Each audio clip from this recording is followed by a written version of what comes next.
आज हम कक्षा 7वीं का सामाजिक का दूसरा चैप्टर भारत के नवीन राजा और राज्य इसके बारे में अध्ययन करेंगे।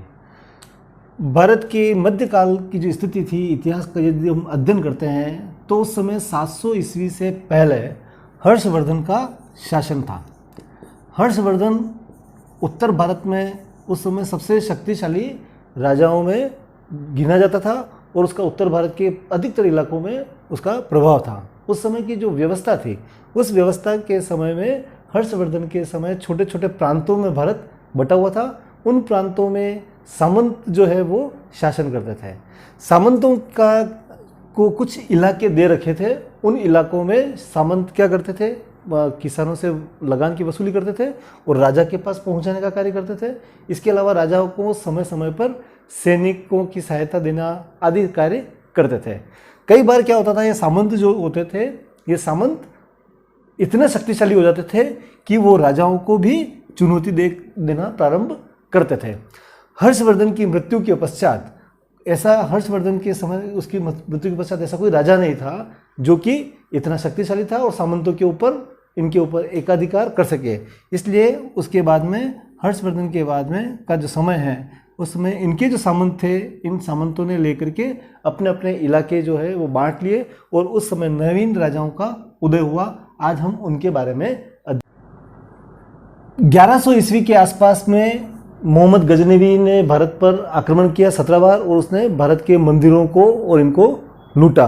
फिर उसके बाद में महमूद गजनवी के बाद में महमूद गोरी ने भारत पर आक्रमण किया और भारत में ये जो हिंदू राजा थे या राजपूत राजा थे, इन सब को हरा करके और सल्तनत काल या मुगल काल की नींव रखी थी।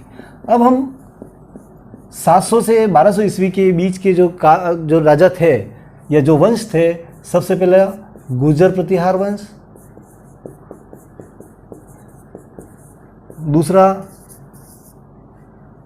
पाल वंश और तीसरा पाल वंश और तीसरा राष्ट्रकूट। इसके बारे में हम अध्ययन करेंगे। राजाओं के क्रम में आज हम सबसे पहले गुर्जर प्रतिहार वंश के बारे में पढ़ेंगे। गुर्जर प्रतिहार वंश का शासन जो था 730 से लेकर के 1018 ईस्वी तक का शासन था। इन्होंने उस समय के जो पश्चिमी राजस्थान और इस तरह के इलाकों पर अपना कब्जा किया। गुर्जर प्रतिहार वंश जो है वो गुर्जर वंश के थे। ये इन्होंने हूणों के बाद में ये भारत में आए और भारत में आने के बाद में राजस्थान के इन इलाकों में अपना कब्जा किया। उस समय गुर्जर प्रतिहार वंश में पहला जो राजा था वो नागभट्ट प्रथम था।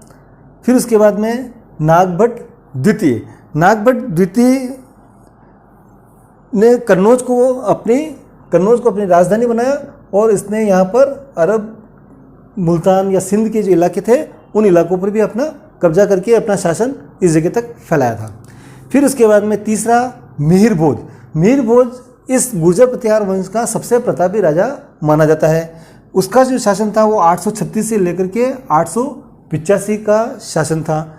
इस 836 से 885 के समय तक इसने यहाँ पर बंगाल के पाल राजाओं ने पहले क्या इनके गुर्जर प्रतिहारों के राज्य पर कब्जा कर लिया था, तो इनसे वापस अपना जो इलाका था वो इलाका जीत करके और आदि वराह की उपाधि इसने धारण की। तो सबसे प्रतापी राजा मिहिर भोज था। गुर्जर प्रतिहार वंश की सबसे प्रतापी राजा कौन था, ये प्रश्न बनेगा, तो अपने को याद रखना मिहिर भोज इसका जो प्रतापी राजा था।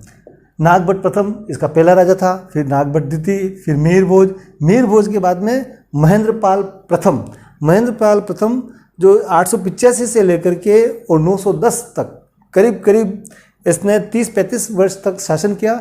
इस 30-35 वर्ष के शासन में इसका जो है संपूर्ण उत्तर भारत का जो इलाका था, इन्हें पाल वंश के राजाओं से लेकर के ये उत्तर भारत का जो इलाका था, इस उत्तर भारत के इलाके पर इस पर कब्जा कर लिया और अपना राज चलाया।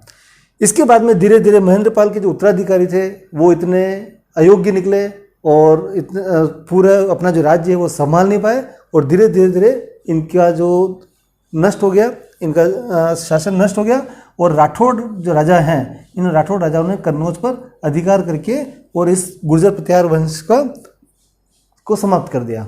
गुर्जर प्रतिहार वंश जो थे इन्होंने उस समय कला और शासक, शिक्षा, साहित्य इसके बारे में अच्छी उन्नति की और ये उनके संरक्षक भी थे।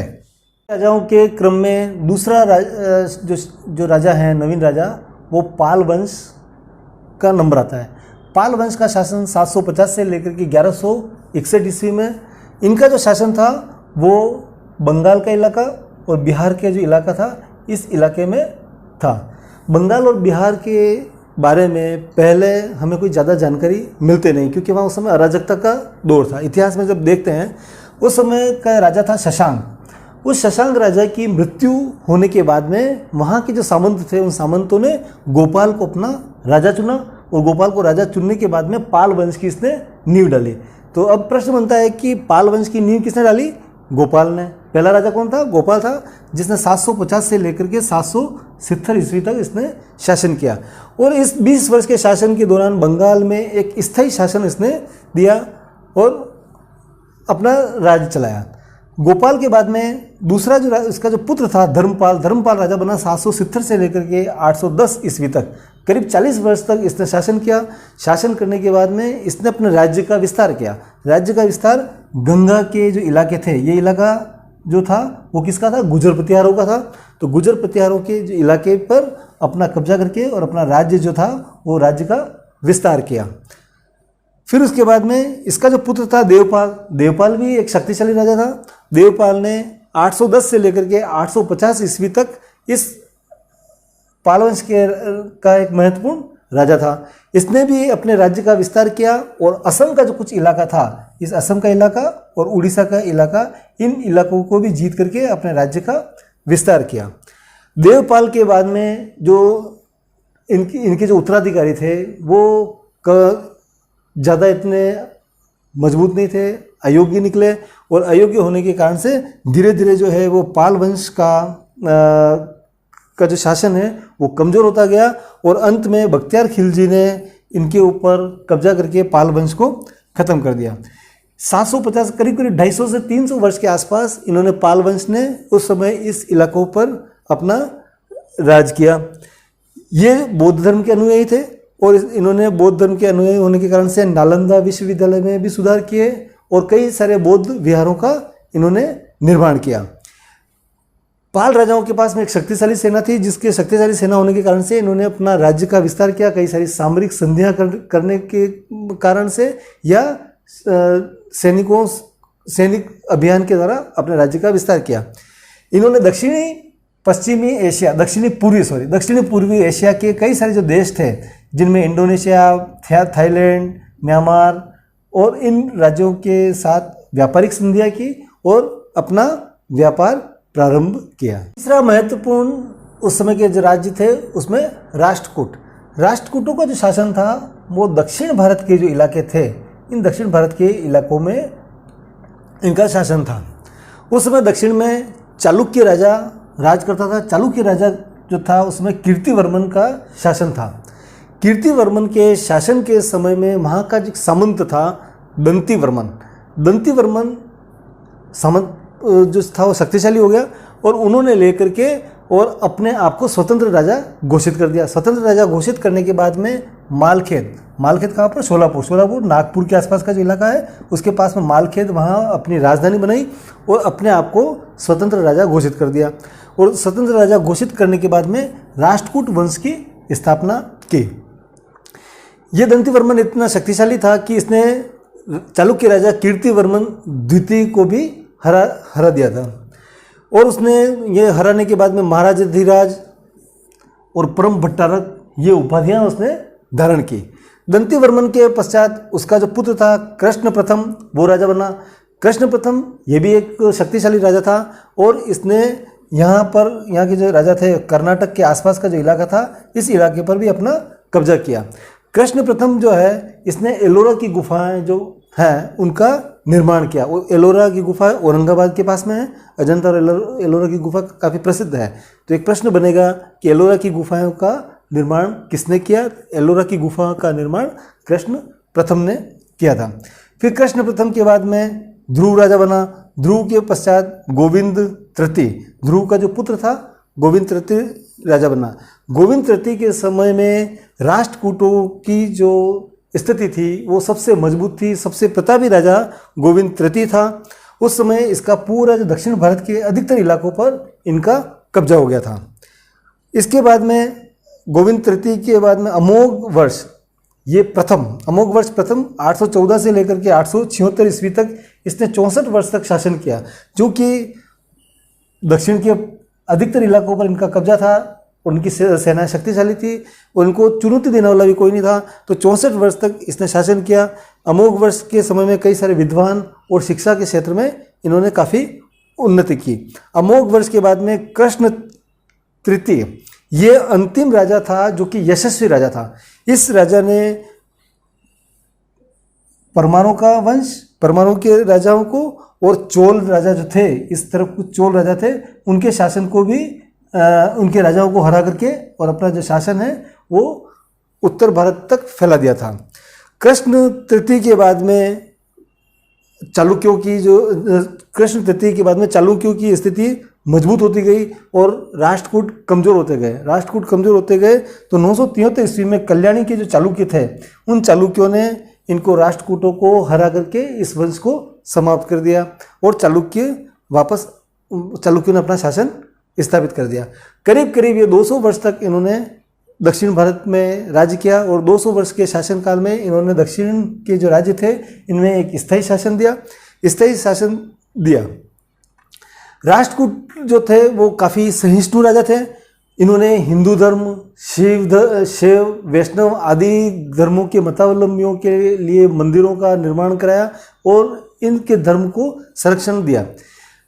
राष्ट्रकूट ही ऐसे पहले राजा थे जिन्होंने मुस्लिमों के लिए मस्जिदों के निर्माण की अनुमति भी दी और मुस्लिम धर्म के अनुयायियों को धर्म की छूट भी दी।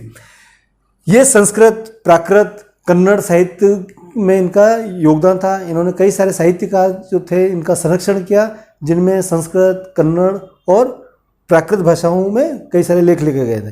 राष्ट्रकूटों के समय में स्थापत्य कला का भी एक महत्वपूर्ण योगदान रहा। इन्होंने एलोरा की गुफा और कैलाशनाथ का मंदिर का निर्माण कराया, जो कि भारतीय स्थापत्य कला का एक उत्कृष्ट नमूना है। अब हम त्रिदलीय संघर्ष के बारे में अध्ययन करते हैं। भारतीय इतिहास में का जब हम अध्ययन करते हैं तो उसमें एक त्रिदलीय संघर्ष के नाम से एक प्रश्न बन सकता है कि त्रिदलीय संघर्ष क्या था।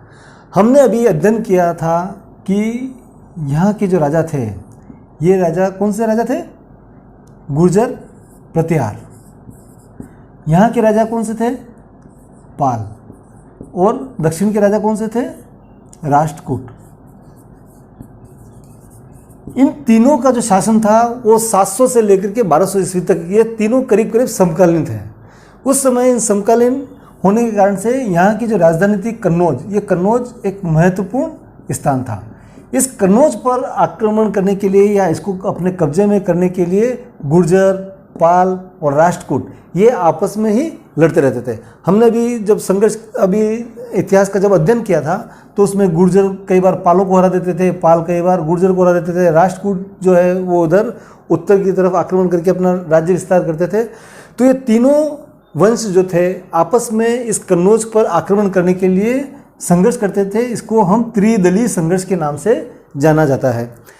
इन त्रिदलीय संघर्ष में इन राजाओं की क्या शक्ति का जो है वो नुकसान हुआ। क्योंकि आपस में एक दूसरे से लड़ते रहे, तो इसके कारण से ये सब जो है धीरे धीरे कमज़ोर होते गए, इनकी सेनाएं नष्ट होती गई और नष्ट होने के बाद में इनको भी आखिर में इनका जो वंश है वो ख़त्म हो गया और दूसरे फिर राजाओं का आक्रमण यहाँ पर होने लगा और ये तीनों राजाएं खत्म हो गए। इसको त्रिदलीय संघर्ष के नाम से जाना जाता है। आज हमने जो पढ़ा है उसके बारे में मैं कुछ 3-4 प्रश्न दे रहा हूँ आपको। ये इन प्रश्नों को अपनी कॉपी में अच्छी तरीके से साफ और स्पष्ट शब्दों में लिखना ये आपका होमवर्क है। उसमें पहला प्रश्न है, परम भट्टारक की उपाधि धारण करने वाला राष्ट्रकूट का शासक कौन था? उस राजा का नाम लिखना है जिसने परम भट्टारक की उपाधि धारण की थी। दूसरा है, 8वीं शताब्दी में भारत के 3 शक्तिशाली राज्यों के नाम लिखना। उस समय जो शक्तिशाली राज्य थे उन शक्तिशाली राज्यों के बारे में लिखना। 8वीं शताब्दी कौन सी है? 700 से लेकर के 800 तक का जो कार्यकाल है वो 8वीं शताब्दी कहलाती है, ये ध्यान रखना। फिर तीसरा है राष्ट्रकूट शासकों के बारे में लिखिए। राष्ट्रकूट शासक कौन कौन थे, उन राजा कौन कौन थे, उन्होंने क्या क्या किया, उन सब के बारे में हमें लिखना है। और चौथा है त्रिदलीय संघर्ष से क्या तात्पर्य। त्रिदलीय संघर्ष क्या था, इन प्रश्नों को आप हल करना। यदि अगर मान लो नहीं आते हैं तो एक बार और वीडियो और अपनी किताब में जो जो अभी तक पढ़ा है उनका सहारा लेना। फिर भी नहीं आते हैं तो आप मेरे से पूछ लेना।